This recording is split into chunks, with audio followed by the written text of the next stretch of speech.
వైకుంఠం నుంచి వచ్చిన ఆదిశేషుడు నాగరాజ స్వామి ఎందుకు కేరళలో ఉన్నాడు, పరశురాముడు ఎందుకు తీసుకొచ్చినాడు తెలుసుకుందాం. పరశురాముడు తన తండ్రిని అవమానించి ఎంతో హింసించిన రాజులంతా తెగటాడిస్తే ఆ దోషం పోవడానికి పరశురాముడు భూమిని దానం చేయాలని ఈ భూమిని పైకి తీస్తాడు కేరళ నుంచి గోవా అవతలకి.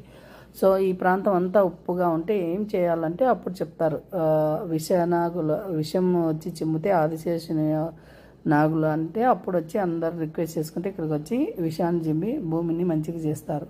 చేసిన తర్వాత ఇక్కడే స్వామి ఎంతో ఆరాధ్యంగా ఉంటారు. కానీ కొన్ని రోజులకు అడవి ప్రాంతం కాబట్టి కాలిపోతుంటారు పాములు. అప్పుడు ఆ దేశపు రాజు రాణి చూసి వాళ్ళని రక్షించడం వల్ల వాళ్ళు ఇక్కడే ఈ టెంపుల్లోనే ఉండి ఇక్కడే ఆదిశేషుడు వాళ్ళకు బిడ్డగా పుడతారు. పిల్లలు లేనందువలన 5 తలలతో ఒక బాబు, మామూలు బాబు పుట్టి ఆదిశేషుడు ఇక్కడే తన చేసుకుంటా సమాధిలోకి వెళ్తాడు. అందువల్ల ఆదిశేషుడు ఇక్కడే ఉన్నారని ఇక్కడ పూజలు చేస్తారు. వయసైన లేడీస్ ఎక్కువగా పూజలు చేస్తారు.